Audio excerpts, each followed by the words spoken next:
Antes habíamos compartido una gran variedad de relatos de suscriptores.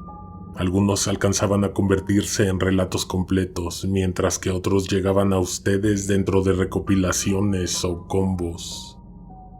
Pero esta noche te compartiré un compilado de historias que ustedes han mandado a nuestro correo.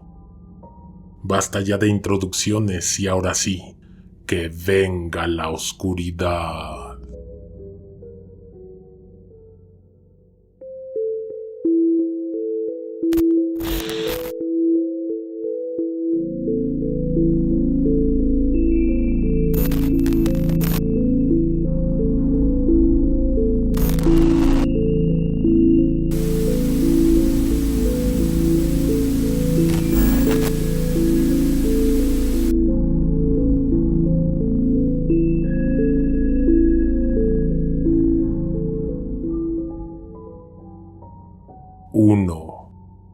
Yo también lo escuché. Hola, buenas noches, conejo negro. Espero que te encuentres bien. Mi nombre es América. Sigo desde hace 2 años tu canal y de verdad que no tienes una idea de cómo me encanta.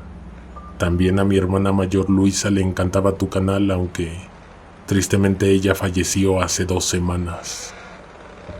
La historia que me atrevo a mandar es sobre lo que le pasó a Luisa. Como terapia me lo aconsejó mi psicóloga, y también porque ella, todavía cuando no perdía tanto la cordura, me decía que te enviáramos nuestra historia paranormal. Mi intención es contarle a la comunidad cómo fue todo y que me den su punto de vista, y claro, que también la narres, por favor, en memoria de mi hermana. Luisa tenía 18 años y yo 16 cuando comenzó una relación de noviazgo con un compañero de su preparatoria. Él se llamaba Ángel. Muchas veces las personas que más vemos calladas y serias son las que más esconden terribles y oscuros pensamientos, como Ángel. Luisa era una muchacha muy bonita, me atrevo a decir con orgullo que más bonita que yo. Era muy alegre y tenía muchos amigos. Como mis padres nos educaron para ser niñas de casa, no se metía con nadie ni en problemas. Nunca probó el alcohol o las drogas. Tuvo que rogarle mucho a nuestros padres para que la dejaran andar con Ángel. Como mis padres veían que era un muchacho muy tranquilo, pues le dieron permiso. Como era el primer novio de Luisa, ella se enamoró muy rápido. Cuando llevaba ya 6 meses con él, todos notamos que Luisa ya no era la misma. Ya no era la misma chica linda y alegre que conocíamos. Ahora le respondía a mis padres y nos peleábamos mucho, hasta que un día que llegué de la escuela más temprano de lo habitual, encontré a mi hermana llorando muy desconsolada sobre su cama. Yo entré enseguida y le pregunté qué le ocurría. Ella solo contestaba: "No sé cómo les voy a decir a mis padres". Ahora me arrepiento mucho de no haber entendido qué quería decir con eso. No logré que me contara, así que solo pensé que había reprobado alguna materia, cosa que ya no nos extrañaba de ella porque, desde que andaba con su novio, había reprobado 3 materias del semestre. Pasaron 2 meses después de eso y Luisa empeoraba su carácter, y hasta físicamente comenzamos a ver que se veía más demacrada y ojerosa. No fue sino hasta un 14 de abril, una calurosa tarde en que Luisa no llegó a la casa. Mis padres estaban como locos buscándola. Incluso fueron a casa de Ángel para saber si él la había visto, pero él tampoco la vio en la escuela. No sabía nada de ella. Efectivamente, Luisa salió de casa rumbo a la escuela, pero nunca se apareció por ahí. Hasta el día siguiente llegó sola a la casa. Era de mediodía. Ella estaba pálida y no quería decir dónde había estado. Pero ella ya no era la misma. Yo la veía diferente. Yo ya no la reconocía. Pero a partir de eso fueron pasando las tragedias una tras otra. Luisa dejó de comer durante 2 días. No hablaba y tampoco pedía ver a Ángel. Pero al tercer día de que había reaparecido, amaneció como si nada hubiera pasado. Estaba muy alegre y por un momento pensamos que Luisa había vuelto. la Luisa que nosotros conocíamos. Como no veíamos que Ángel se apareciera, pensamos que ya habían terminado. Una semana después comenzaron las pesadillas en casa. Luisa nos dijo que iba a tener un bebé. Mi padre estalló en furia y de no haber sido por mi madre, se le hubiera ido encima a las cachetadas. Luisa estaba muy contenta y yo me sentía muy feliz por ella. La acompañamos a realizarse análisis de sangre para constatar el embarazo, pero, sorpresa, ella no estaba embarazada. Mis padres entonces no sabían qué hacer o qué decir. Luisa siguió insistiendo con que era cierto. Ella iba a tener un bebé. Mi padre buscó a Ángel por todas partes, pero no lo encontró nunca. Mientras, Luisa comenzó a comprar cositas para el bebé, aunque no estaba embarazada. Ella decía que si no escuchábamos llorar al niño, y al principio solo ella parecía oírlo, pero días después de eso, comenzamos a escuchar chillidos de bebé por la madrugada, y también a mi hermana hablando sola. Esto nos erizaba la piel a todos, pero Luisa decía que no tuviéramos miedo en lo absoluto. Se trataba de su bebé. Mi padre, al no saber qué hacer, decidió llevarla al psicólogo, y aunque duró horas hablando con ella, por fin le sacó la verdad.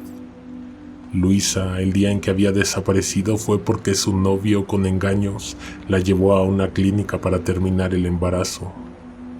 Ella seguía pensando en que iba a tener al bebé. Mis padres se destrozaron y yo también. Ahora todo tenía sentido. Se había estado callando lo de su embarazo. Sin embargo, eso no cambió nada en mi casa porque se seguían escuchando ruidos, llantos de bebé, y mi hermana, al recordar lo que había hecho, decía asustada que un niño se iba a vengar de ella, que la estaba siguiendo. Así duramos como 6 meses, hasta hace 2 semanas, un domingo en que regresamos de compras. Fuimos a su cuarto y la encontramos colgando de una cuerda. Se había quitado la vida. Dejó una nota en donde decía que el niño la había obligado. Ella no estaba realmente loca, ya que en esos 6 meses escuchábamos llantos de bebé, los mismos llantos que ella nos decía que la aterraban por las noches. E incluso, yo una vez vi una pequeña figura acostada en mi cama. Cerré los ojos fuertemente y dije, esto no es real. Y cuando los abrí, ya no había nada. Un saludo y espero que tengas tiempo de narrarla. Muchas gracias y que el canal siga creciendo. Buenas noches. Mi esposo, mis 2 hijos y yo vemos personas muertas y sombras negras y blancas. Mis familiares y los familiares de mi esposo no nos creen y tratamos de no contarles nuestras experiencias a la gente porque nos toman de locos. Los siguientes 3 relatos los comparto contigo para que tú los compartas con la comunidad de Alguien te observa en la oscuridad.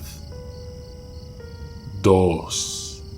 La carroza de la muerte. Hola, buenas noches. Soy Maros Montoya. Les contaré mis experiencias a continuación. Esta es de mi hija Clarisa, que también puede ver gente muerta al igual que yo. Hace tiempo, cuando ella estaba como de 7 años, por necesidad mi esposo y yo trabajábamos todo el día. A la niña teníamos que dejarla con su abuela, o sea, mi madre.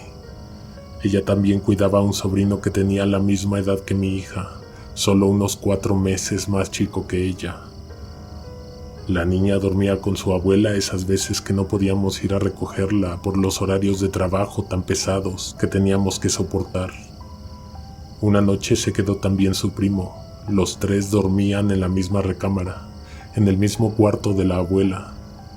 La cama del niño estaba del lado de la ventana, la cual estaba más o menos a unos 3 metros de distancia de la barda que separaba la casa. Esa barda no era muy alta, pero servía bastante bien para darnos privacidad, pues cuando mi padre construyó esa casa, no quería que los cuartos dieran a la calle, para que la gente al pasar no pudiera asomarse. En ciertas épocas del año, sobre todo, hacía un calor infernal. Sin aire acondicionado era casi obligatorio tener las ventanas abiertas por la noche. En un momento de la noche, del exterior llegó el alboroto que hacían los caballos. Ninguno de los dos niños podían dormir desde que oscureció. No sabían qué hora sería exactamente, pero mi hija recuerda bien que la luna iluminaba muy claramente la calle esa noche. El ventanal que daba hacia afuera era muy amplio, con sus cortinas ondulantes por el viento de la madrugada. Dejaba ver un carruaje justo enfrente de la casa. Era una carroza antigua, de la cual colgaban viejas lámparas de aceite. Estaban encendidas y sus luces temblaban dentro de los cristales. Se parecían a los quinqués que tenía mi abuelita en la casa, usados cuando no había electricidad en la colonia. La niña, además de la vieja carroza, escuchó varias cadenas arrastrándose por la calle. Lo que no pudo ver jamás fue al conductor. No había nadie llevando el carruaje. Adentro de este todo estaba vacío. Era muy noche para tener una procesión, para llevar caballos por la calle, para dejar un carruaje abandonado en esa oscura colonia. Al día siguiente la niña se levantó un poco tarde. Su abuela estaba en la puerta platicando con una vecina. Los niños caminaron hacia la salida. Pensaron que los mayores estarían hablando de la carroza que se quedó en la calle de madrugada, pero se encontró con que estaban platicando de otra vecina, una mujer que vivía unas cuadras arriba, pues ella había fallecido en la noche. Ahora mi niña ya está grande y entendió lo que había pasado esa noche. Se trataba de la muerte, quien fue a recoger el alma de esa pobre mujer. Sí, hija mía, así es, se llevó su alma y que en paz descanse. Esperé hasta ese momento para contarle a ella que a mí y a su tío Jesús nos había pasado lo mismo, solo que jamás vimos la carreta, solo la escuchamos pasar. En ese entonces tendríamos a lo mucho 16 años. Mi padre nos llevó al rancho en Tacuichamona, Sinaloa. Era un día de Semana Santa.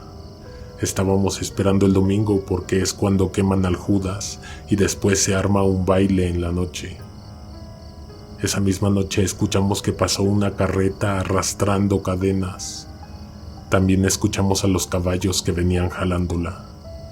Quisimos asomarnos, pero mi papá no nos dejó. Él y mi tío se acercaron a la ventana. Tengo en mi mente ese espantoso recuerdo. Ambos se santiguaron al mismo tiempo que cerraron la ventana. Dios bendito, es la carreta de la muerte.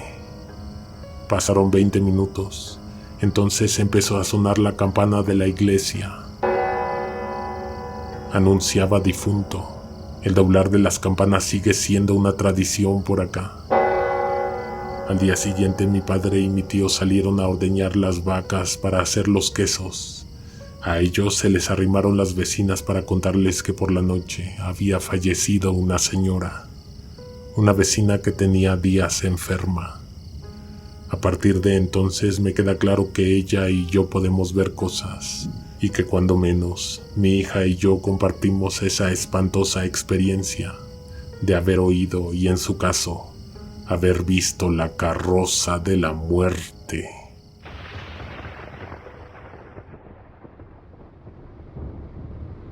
Tres. El copiloto. Mi esposo tiene 20 años trabajando de trailero. Nuestra tierra es Culiacán, Sinaloa. Ese tráiler nos ha llevado a varios lados, a vivir cosas extrañas en nuevos lugares. Hace unos años nos fuimos a vivir a Guadalajara, ya que un hermano de mi esposo lo convenció de que allá ganaría más dinero. Poco a poco fuimos dejando todo por acá. Un año entero estuvimos en la casa que rentaba mi cuñado en Tlaquepaque. Ahí seguido se escuchaban pasos de niños, también risitas.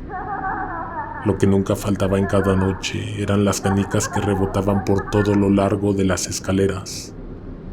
como si las soltaran despacio para que saltaran en cada escalón hasta llegar al piso.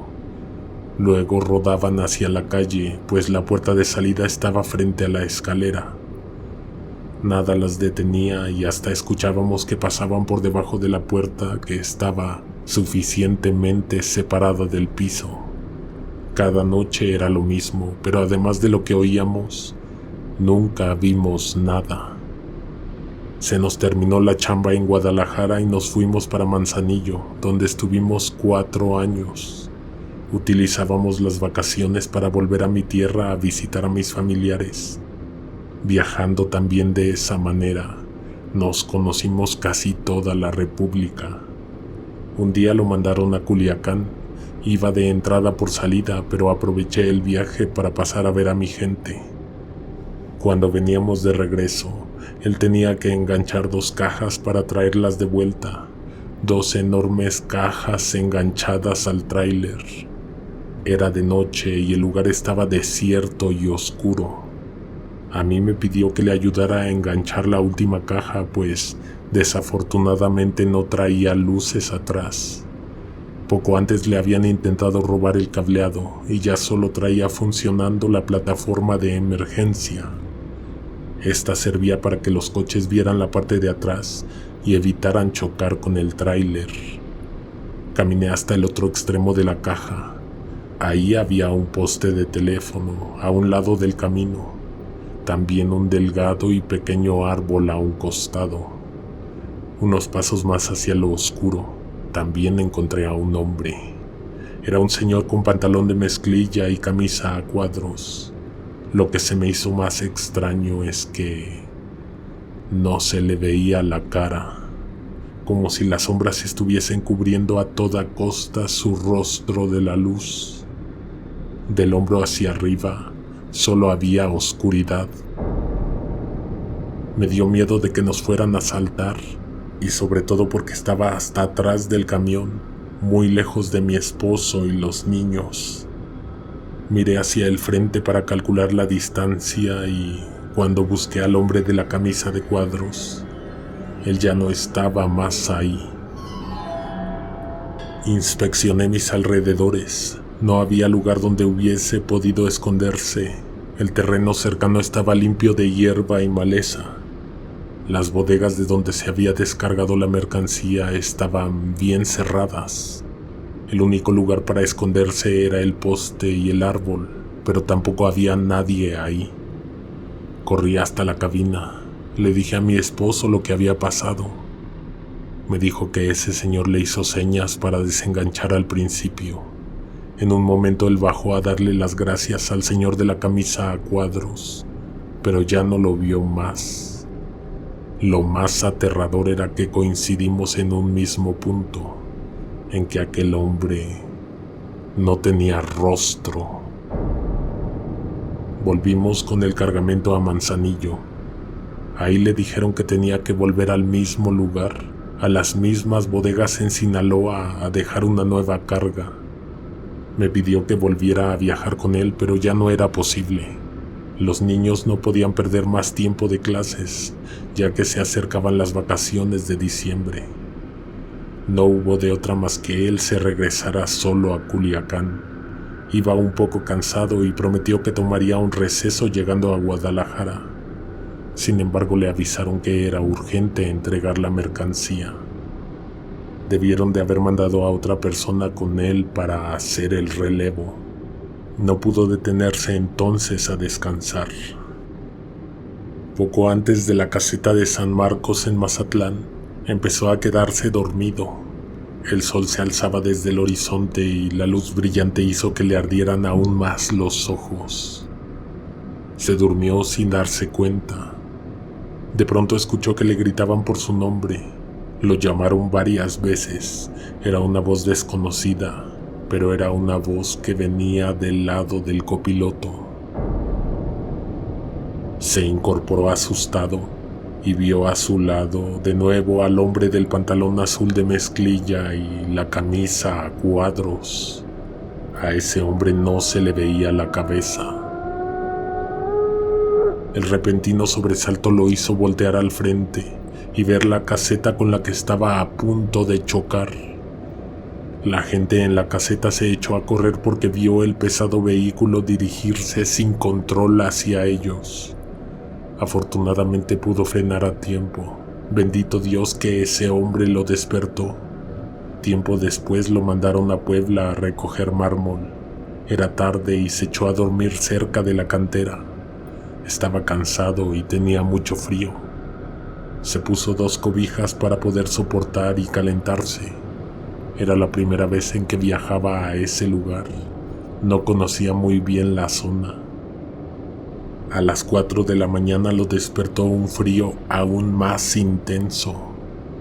Se levantó y vio que ya no tenía las cobijas encima. Ambas estaban dobladas y colocadas en el asiento del copiloto. Se llevó un susto tremendo porque aparte, en la cabina flotaba el olor a cigarro. Alguien había estado fumando ahí. He de decirte que mi esposo nunca ha fumado en toda su vida. Luego de esa experiencia pasó un tiempo. A él lo mandaron con un custodio de seguridad por el tipo de carga que llevaba detrás para entregar a un nuevo destino. El coche que cuidaba el cargamento venía detrás de él, siguiéndolo de cerca. En un punto del camino tuvieron que detenerse a cenar y tomar café. Se bajó mi esposo, se bajaron los custodios y comieron en una pequeña tienda.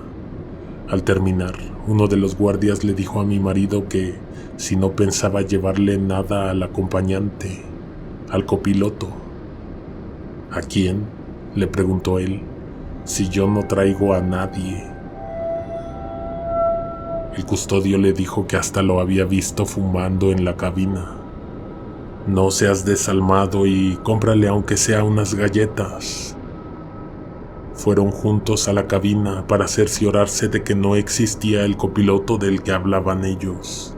Efectivamente, en el tráiler no había nadie, aunque sí olía a cigarro. Los custodios siguieron pensando que el copiloto habría bajado a estirar las piernas, pero entonces mi esposo se acordó de lo que le había pasado en Puebla, cuando lo descobijaron y cuando encontró la cabina apestando a humo de cigarro.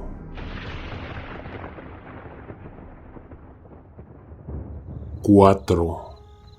El patio de mi casa. Me gusta escuchar estas historias porque sé que son reales. Sé lo que se siente cuando nadie cree las cosas que puedes ver, pero en mi caso, mi padre, quien falleció hace 25 años, era el único que me creía. Yo tenía unos 12 o 13 años cuando empecé a ver estas cosas. La casa de mis padres estaba en una colonia muy pobre en Culiacán, Sinaloa.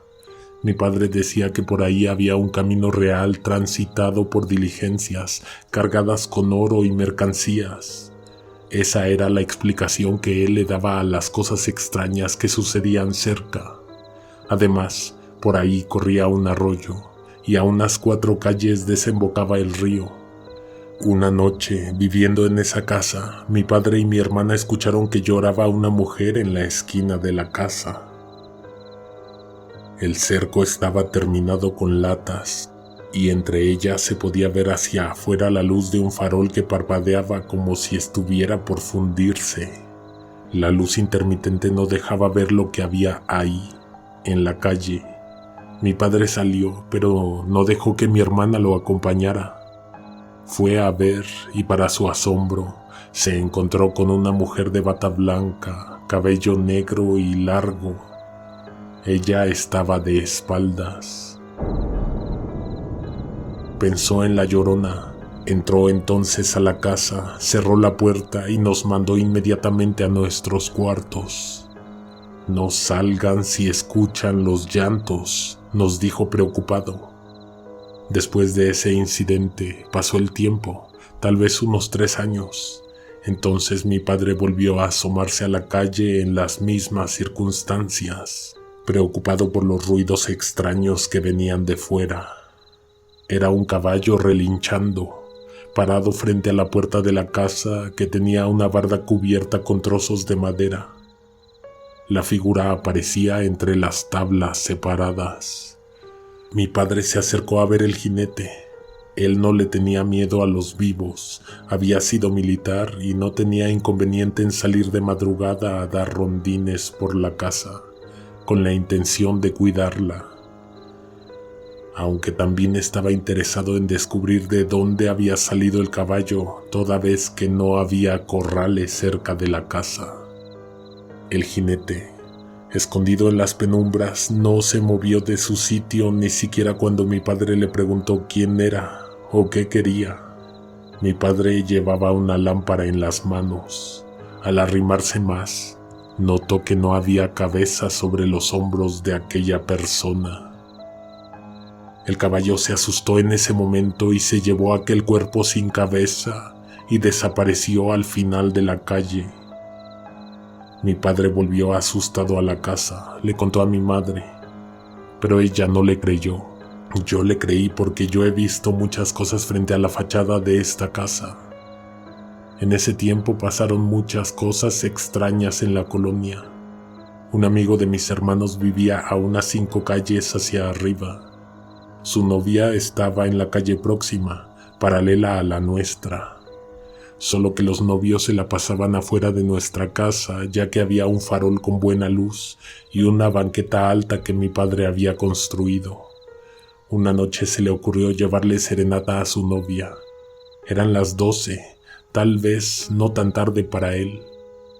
Además, en aquel entonces no era tan peligroso estar fuera de casa a tan altas horas de la noche. De un callejón que desemboca en la calle de la casa de mis padres, salió una mujer con una bata blanca, holgada y que se sacudía con el aire. El cabello lo traía suelto, era oscuro y largo. La vio por el espejo retrovisor. Mi amigo se detuvo porque imaginó que había sucedido algo malo. El aspecto de aquella mujer era preocupante y un tanto aterrador. Ese muchacho se llevó tremenda sorpresa cuando al frenar vio que aquella figura en una bata blanca alcanzó la camioneta. Lo rebasó. La mujer no iba corriendo, se deslizaba suavemente por encima de la tierra.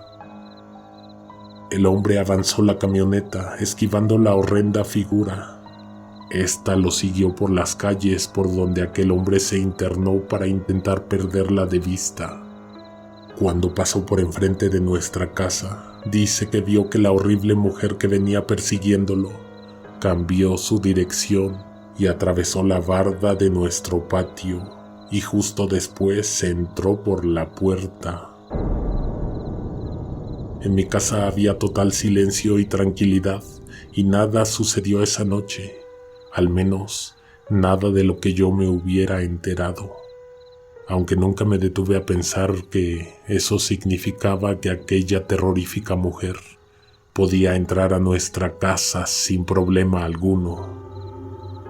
Cuando mi madre lo escuchó, no tuvo de otra más que creerle a mi padre sobre las veces anteriores que había visto a alguien con aspecto misterioso, siempre afuera de nuestra casa. 5. El hombre del sombrero. Buenas noches, conejo negro. Soy suscriptor de tu canal. Me gustan tus videos y recopilaciones. Acabo de ver la recopilación de las 3 historias de encuentros con gente sombra. Te comparto un par de experiencias que tuve en mi casa paterna hace muchos años. El segundo y último encuentro tuvo lugar hace casi 30 años. En aquel entonces tenía 16 o 17. Hoy tengo 46 y aún los tengo grabados en mi memoria.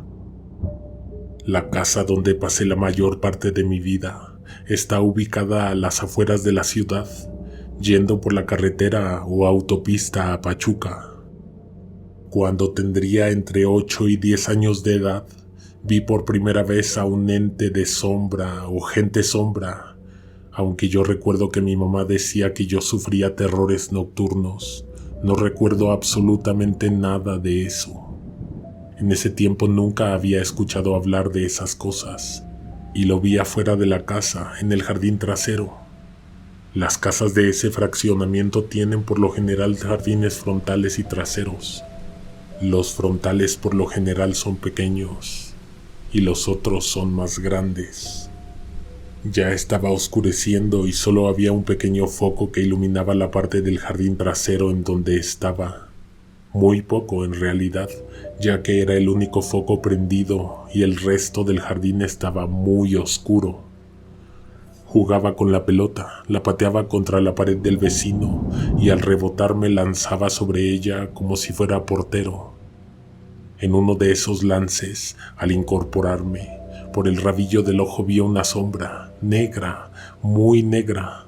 La vi fuera de la pared, flotando, pero no le noté volumen. Estaba flotando en el aire, se veía muy negra. El único rasgo que pude distinguir es que parecía llevar un sombrero y una gabardina. No parecía que la luz lo atravesara. La sombra se veía sólida, por decirlo de alguna manera. Avanzó en dirección contraria a donde yo estaba y se perdió en las penumbras. Me invadió un miedo intenso, casi podría decir que pánico. Pude correr hacia adentro de la casa donde estaba mi mamá y mi hermana. Ahí todo estaba iluminado. No hubo ninguna interacción entre el ente y yo. No sé si no se percató de mi presencia o no le interesó, pero lo único que recuerdo es la sensación de miedo intenso asociado al encuentro. Años después, mi hermana cumplió 15 años y la fiesta se hizo en la casa, así que se hicieron muchos arreglos. La guarnición que separaba la casa del jardín se amplió y se hizo una especie de terraza. Se terminó de rodear el jardín con una barda trasera. Los vecinos a los lados ya habían levantado sus bardas. Con eso ya teníamos todo cerrado y se puso una instalación eléctrica para iluminar en todo el perímetro del jardín. Después de esos arreglos, el jardín por las noches se veía perfectamente iluminado. Ya se podía estar cómodamente en él, ya nada que ver con la escasa iluminación de antes y con la visión tétrica del mismo en el pasado. La segunda vez que vi a un ente sombra fue en un periodo vacacional. En esos días estaba de visita uno de mis primos, así que nos la pasábamos desvelándonos y jugando. Estábamos en el jardín trasero, con todas las luces prendidas, así que se veía perfectamente bien. Ya era de madrugada, tal vez la 1 o 2 de la mañana. Estábamos pateando un balón. Yo me encontraba de pie, de frente a la terraza con toda la panorámica de la casa. Fue entonces que apareció, de pronto, flotando otra vez. En esta ocasión se veía muy negro, sólido, y aunque fueron fracciones de segundo, pude distinguir que llevaba algo parecido a una gabardina y sombrero, como la primera vez que lo vi. Lo vi de perfil, avanzó sobre la terraza y lo perdí de vista al llegar al límite del jardín, en la barda del vecino. No hubo interacción tampoco. Mi primo, que estaba de espaldas a la terraza, no lo vio, pero igual sintió el mismo miedo intenso que yo tenía. No sé si porque me vio la cara o se lo provocó esa entidad, pero decidimos entrar a la casa y dormir. Al día siguiente mi primo se fue. Desde entonces nunca se ha querido quedar a dormir otra vez. Cuando llega de visita se va a su casa, aunque sea muy noche. Estas dos son mis experiencias con gente sombra, ocurridas mucho antes de que escuchara relatos similares de personas que lo han visto. En ese tiempo, sin tener más referencias, cuando trataba de buscar explicaciones y llegaba a los fantasmas, no me cuadraba, ya que ese entorno no era usual para que la gente usara esos sombreros y esas gabardinas, hasta que gracias a redes sociales y varios sitios de la web, conocí que en todo el mundo hay descripciones parecidas a lo que vi. Algunos dicen ver ojos, algo de facciones, Incluso leí que alguien parecía haber visto a uno de estos entes con anteojos o algo parecido. He visto que hay varios tipos de sombreros y algunas visiones son vaporosas y otras sólidas. En algunos, la visión dura horas, en otros apenas instantes. Hay algunos que es recurrente y otros, como en mi caso, es esporádico.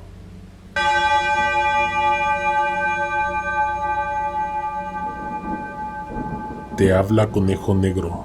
Te agradezco que hayas llegado al final de nuestra recopilación. Si te ha gustado, te pido que lo compartas, que lo comentes, que dejes tu like y que actives las notificaciones para que no te pierdas lo que tenemos para ti las próximas semanas. Nos escuchamos pronto. Te recomiendo que tomes una de las sugerencias que dejo en estas pantallas.